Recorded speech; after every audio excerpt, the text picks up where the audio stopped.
Welcome to legend TV. నేను మీ అను. మనకి ఇప్పుడు తెలంగాణ పార్లమెంట్ ఎలక్షన్స్ అయితే ముందైతే రాబోతా ఉంది.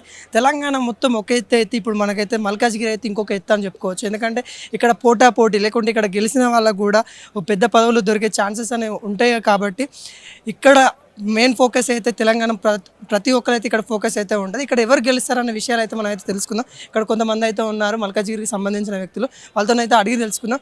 సార్, ఇక్కడ ఎవరు గెలిచే ఛాన్సెస్ ఉన్నది, ఎలా ఉండబోతుంది? ఇక్కడ ఈటల రాజేందర్ అన్న గెలుస్తూ ఉన్నారు, బీజేపీ అభ్యర్థి. అండ్ ఇక్కడ రేవంత్ రెడ్డి గారు తమ్ముడు కూడా నిలబడే ఛాన్సెస్ ఉన్నాయంట. మరి దానికి ఎలా పోటీ ఎలా ఉండబోతాం? ఇంత మటుకు కాంగ్రెస్ వాళ్ళు కానీ టీఆర్ఎస్ వాళ్ళు కానీ ప్రస్తుత బీఆర్ఎస్ కానీ ఇంత మటుకు క్యాండిడేట్ని అనౌన్స్ చేయలేదు. వాళ్ళ క్యాండిడేట్ దొరుకుతలేరు.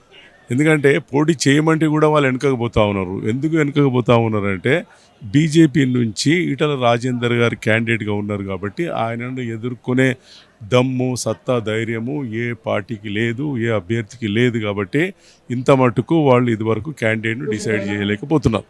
ఎందుకంటే ఇంతకుముందు కేసీఆర్ ఏం చేసిండో, నేను ఇది మొదలే అభ్యర్థులను ప్రకటిస్తున్నా అని చెప్పి 110 మంది ఎంతోమందిని అభ్యర్థిని ప్రకటించేసిండు. మరి ఈసారి ఈ 17 అభ్యర్థుల్లో ఒక్క అభ్యర్థిని కూడా ప్రకటించే ధైర్యం, సాహసం చేయలేదు.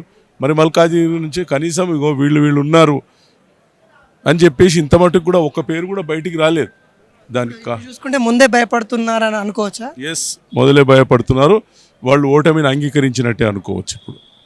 ఇప్పుడు ఏమంటున్నారంటే ఇక్కడ మల్కాజ్గిరి ఈటల రాజేందర్ గారికి ఇక్కడ ప్రాంతీయత కాదు, ఎక్కడి నుండి వచ్చి ఇక్కడ పోటీ చేస్తున్నారు, ఇక్కడ ప్రాంతీయ వాళ్ళకి గెలిపించుకోవచ్చు అని కొంతమంది అంటా ఉన్నారు. వాళ్ళకి ఏం సమాధానం చెప్తారు? ఎవరన్నారు? ఎవరైనా బుద్ధి లేని వాళ్ళు అంటారు. ఆయన అల్వాల్లో 16-17 సంవత్సరాలు ఇక్కడ ఉన్నారు. తర్వాత ఏంటంటే ఇప్పుడు ఉంటున్నది కూడా ఆయన మేడ్చల్లో భాగమైనటువంటి మేడ్చల్ అసెంబ్లీ నియోజకవర్గంలో భాగమైనటువంటి షమీర్పేటలో ఉంటున్నారు. స్థానికేతడని ఎట్లా అంటారు?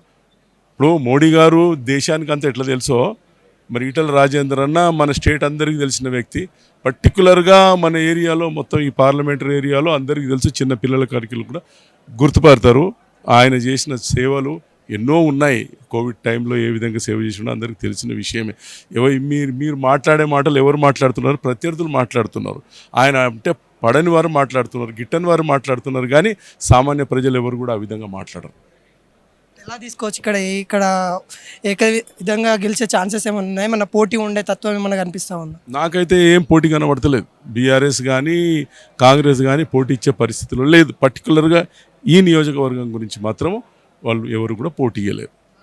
ఈటల రాజేంద్ర అన్న గారి గెలుపు ఖాయం. ఇప్పుడు ఒకటే ఏంటంటే అత్యధిక మెజారిటీతో గెలిపించాలనేటువంటి ఉద్దేశంతోనే కార్యకర్తలందరూ బాగా కష్టపడుతున్నారు. అది తప్పకుండా జరుగుతుంది.